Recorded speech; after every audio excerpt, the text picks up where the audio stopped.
L'armée congolaise n'est peut-être pas en mesure de faire face seule.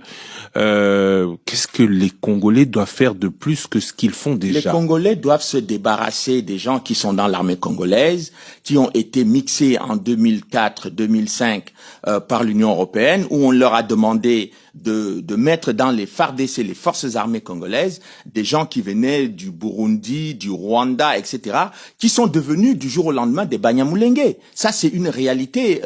Moi, j'ai découvert ça d'ailleurs dans les rapports de l'Union européenne. Oui, mais les Banyamulenge se considèrent comme Congolais d'origine. Vous avez des Banyamulenge historiques et vous avez des Banyamulenge de circonstances. Vous y consacrez même un chapitre. Bon, j'ai découvert par exemple, et ça, c'est pas moi qui le dis, et ça devrait être l'objet d'un débat national au Congo.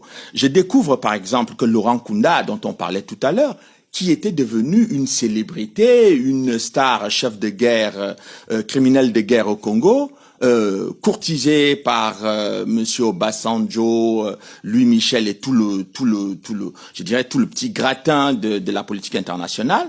Eh bien, un rapport de 10 pages de la MONUC dit que Monsieur Laurent Nkunda n'est pas congolais. Il est rwandais. Il est rwandais et c'est pour cette raison qu'il est rentré chez lui. Et comment il est devenu congolais?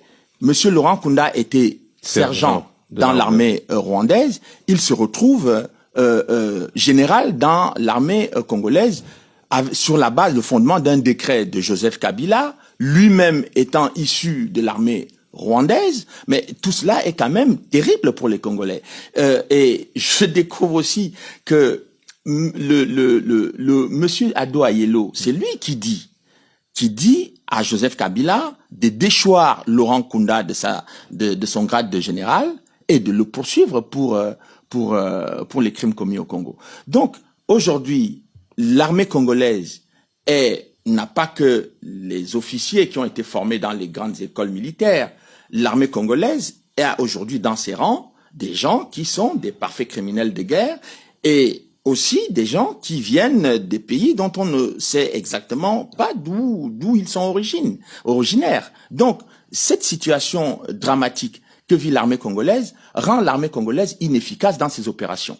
Parce que les gens qui ne sont pas, qui n'ont pas le Congo, qui ne portent pas le Congo au cœur, ne vont pas aller défendre les femmes congolaises qui sont violées, ne vont pas défendre les populations congolaises qui sont massacrées. Mais donc il faut aujourd'hui qu'on fasse le ménage pas seulement dans l'armée congolaise, mais dans tous les services de sécurité du Congo. Parce que c'est de ça dont il est